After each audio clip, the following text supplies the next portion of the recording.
বন্ধুরা কেমন আছো সবাই? আশা করি সবাই অনেক ভালো আছো। আজকে আমরা নতুন একটি গল্প পড়ব, যে গল্পটির নাম ওকিং মসজিদে ঈদের জামাত, এবং গল্পটি লিখেছেন মোহাম্মদ আব্দুল হাই। তাহলে চলো আমরা গল্পটি পড়া শুরু করে দেই। লন্ডনে পৌঁছার দুদিন পর আমরা ঈদের নামাজ পড়তে গেলাম লন্ডন থেকে মাইল 30 দূরে ওকিং মসজিদে। অর্থাৎ লন্ডনে পৌঁছানোর পর লেখক দুদিন পরই কিন্তু ঈদের নামাজ পড়তে গেলেন লন্ডন থেকে 30 মাইল দূরে ওকিং মসজিদে। লন্ডনে মুসলমানদের আরও কয়েকটি মসজিদ আছে, অর্থাৎ লন্ডনে মুসলমানদের জন্য কিন্তু আরও বেশ কয়েকটি মসজিদ আছে, কিন্তু ওকিং মসজিদ সবচেয়ে বিখ্যাত। অর্থাৎ এতগুলো মসজিদ থাকলেও তার মধ্যে কিন্তু ওকিং মসজিদ সবচেয়ে বিখ্যাত।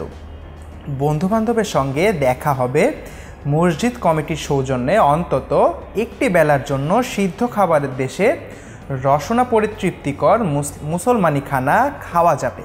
অর্থাৎ ওকিং মসজিদে নামাজ পড়তে গেলে যেমনভাবে ইবাদত করা যাবে, সাথে সাথে কিন্তু আরও বাড়তি হিসেবে বন্ধুবান্ধবের সঙ্গে দেখা হবে, এবং মসজিদ কমিটির সৌজন্যে অন্তত একটি বেলার জন্য কিন্তু সিদ্ধ খাবারের দেশে, অর্থাৎ এখানে যুক্তরাজ্যের কথা বলা হচ্ছে, যেখানে সিদ্ধ খাবারের দেশ হিসেবে যেটি পরিচিত, সেই জায়গায় কিন্তু রসনা পরিতৃপ্তিকর মুসলমানি খানা খাওয়া যাবে একদিন।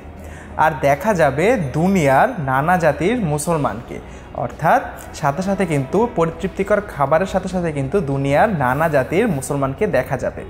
এক ঢিলে এতগুলো পাখি মারা যাবে দেখে লন্ডন প্রবাসীরা তো বটেই, এমনকি ইংল্যান্ডের বিভিন্ন অঞ্চলে বসবাসকারী মুসলমানরা ঈদের দিনটিতে ওকিং মসজিদে নামাজ পড়তে আসে। অর্থাৎ আমরা এখানে বুঝতে পারলাম এক ঢিলে এতগুলো পাখি মারা যাবে, এবং এতগুলো সুবিধার কারণেই কিন্তু লন্ডন প্রবাসীরা তো অবশ্যই, এমনকি ইংল্যান্ডের বিভিন্ন অঞ্চলে যে মুসলমানরা বসবাস করে তারা প্রায় সকলেই ঈদের দিনটিতে ওকিং মসজিদে আসে নামাজ আদায় করতে। তাহলে বন্ধুরা, আমরা কিন্তু ওকিং মসজিদে ঈদের জামাতের গল্পটির প্রথম অংশটুকু এই ভিডিওতে পড়ে নিলাম। তোমাদের কোনো প্রশ্ন থাকলে কিন্তু আমাদেরকে অবশ্যই কমেন্ট সেকশনে জানিয়ে দিতে পারো। ধন্যবাদ বন্ধুরা।